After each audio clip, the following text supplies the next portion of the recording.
you're too late.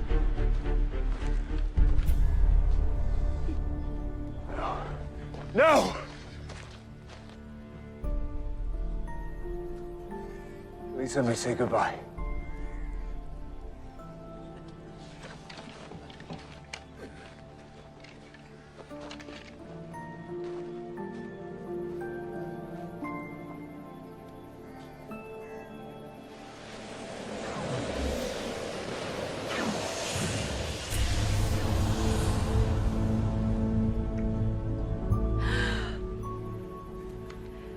You found me.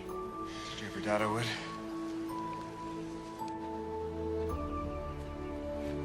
How did you do it? With this. It's my mother's ring. It led me back to you. And now, I never want it off your finger.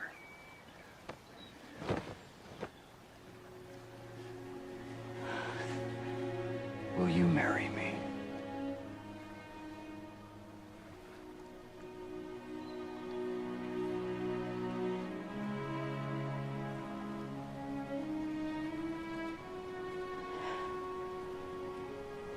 What do you think?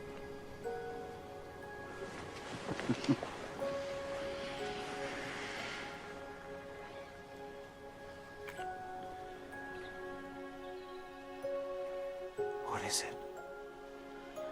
There's the little matter of your father and my stepmother. That. I'm open to suggestions. Here's one. Let's take back the kingdom. How? Like we shall do everything. Together. Hey y'all, welcome back to my channel. Let's discuss David Nolan, also known as Prince Charming. So, David is the twin brother of Prince James, and James was raised by the king, but David grew up pretty poor and as a shepherd with his mom. And so, in the TV show Once Upon a Time, we see that David and James' parents had twins. The king wanted a son, so Rumpelstiltskin got one of their children, and that was James, to go live with the king, and David stayed with his mom, and his dad ended up, dying. But he was thrust into the role of becoming the prince because King George needed to replace his son after he died because he needed to get gold for his kingdom. And so, because his son James died, he went back to his twin brother David. All right. So we see that David kind of gets thrown into the situation where he is now a prince, and he also has to marry a princess named Catherine to kind of build the bridge between the two kingdoms. Okay, so I think Charming has he's a caregiver. He's very people oriented. He is very loyal. He loves connection. Um, and what just something just popped in my head. I think this was season 5 when they went to Camelot, and I know that King Arthur, I know that he was evil, but I really did like the relationship that they were building. You could tell that David just kind of admired him a lot. I think that he has a primarily secure attachment, but he can be anxious, preoccupied. And again, this is very normal, especially considering how, kind of with these curses. And even though he didn't just give birth, like his newborn daughter was taken from him right when she was born, and he had to kind of run with her and fight to try to help her get to safety. So I think he is very committed to Snow White. Like, she is the reason that he breathes, which I love. He's very faithful. And also you see how much he loves his daughter Emma. I mean, in season 6, when they show them, and I know they added this in after the fact, But when they show them looking at her and he wants to go in and save her, and Snow has to stop him, and he's like, She's right there. Why do we have to save everyone else? Why can't we just save our daughter?" I think, and I also suspect that it just feels like he loves Emma more.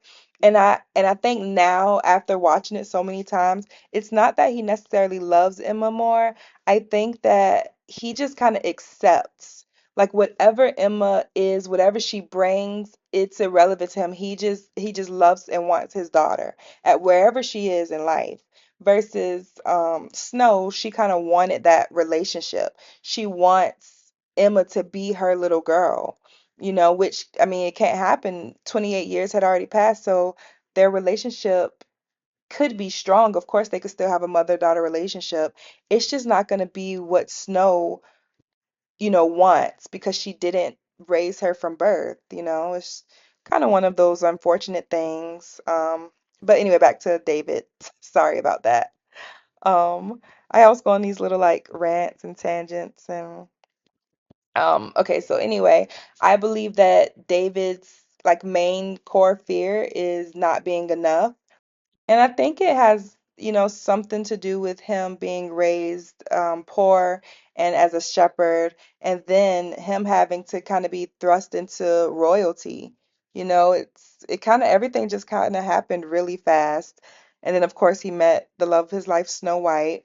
But he also showed heroism before that. And I know kind of in season, what is that, 5, they show us um that Elsa's sister, I can't remember her name right now, but she kind of helped him become the hero that he is. And so I guess that was a pivotal moment to let him know, even when he was still poor, you can stand up for yourself and you can have a voice. It doesn't matter if you're poor or rich, like your voice matters. You can fight for what you think is right. So some of his coping mechanisms, I think he's very heroic. He will throw himself into danger to prove value. And going back to when he was with Arthur in the Camelot episodes, when they were going to get something and they had to cross like this bridge over water that was kind of shaky. And he was like, "I'll go, it won't hold both of us." So, he took that kind of risk to sacrifice. And he did the same thing when he went to go and get Catherine's, I guess, future husband. The love of Catherine's life was stuck in gold. It was a accident that he had with her father because everything he touches turns to gold.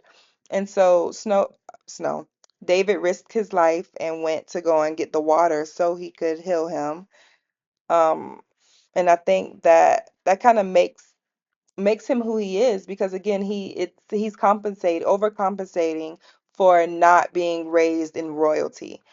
And I think when he was just with Snow White in the woods, it kind of gave him an idea of like getting to know someone or being enough for someone. Because I don't think when he met her, he knew who she was at first.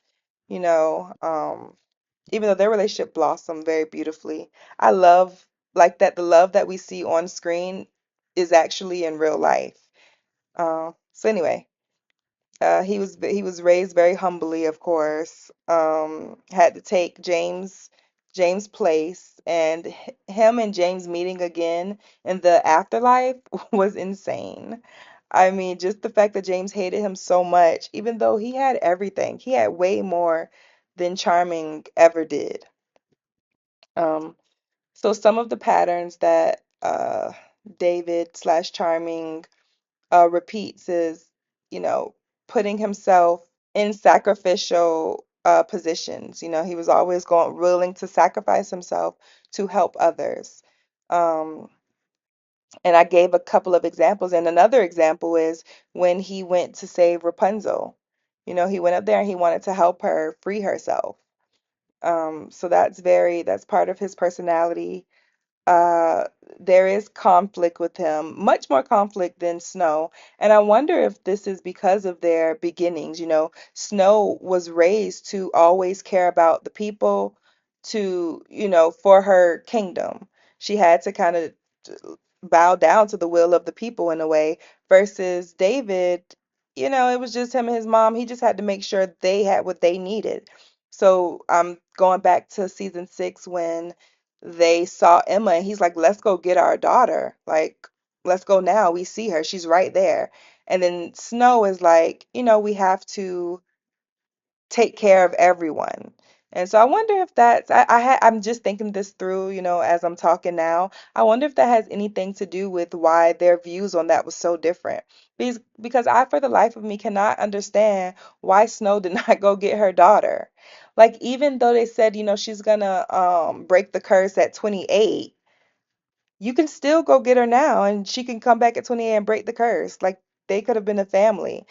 And I can't help but think now that maybe it's because of the duty that was instilled into her as a child, which we see was, the contrast between her and how Charming dealt with that. Now, one thing I did notice was that was Charming, because he woke up and that was them. So that was Snow White who said no, and that was Charming who said yes, let's go get our daughter. Another thing I want to point out about Charming, or I guess this is now David, because I had not separated them at first until right this moment. And it's mainly because we saw Charming tell Catherine, he's in love with someone else. Or I guess he didn't necessarily have to tell her, but he was honest with her, versus David Nolan in Storybook. He was not very honest. All he did was lie. He was pretty much a coward. His character was pretty cowardly. And we saw that how he had an affair with Mary Margaret and just would not be honest with Catherine about how he felt.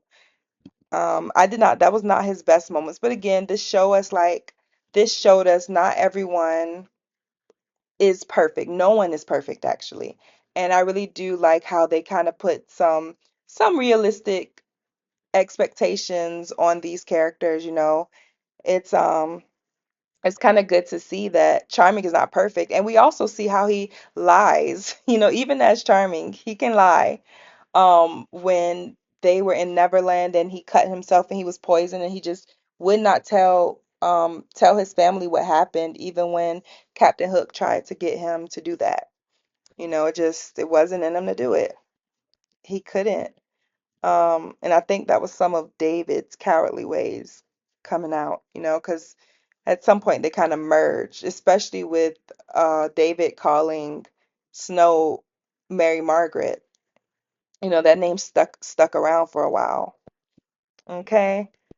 So, I don't think for the purposes of this character, they did not make him just, a stereotype. He has flaws, and the layers, I believe, makes him relatable. We see recklessness, we see stubbornness, self-doubt. Um, and also, I thought it was really cute, but some of the self-doubt is when he found out Rumpelstiltskin was Henry's grandfather. He's like, but I'm Henry's grandfather. And then Snow's like, well, you can have two. And I thought that was so cute and funny because he was so like perplexed by it. Like, what are you talking about?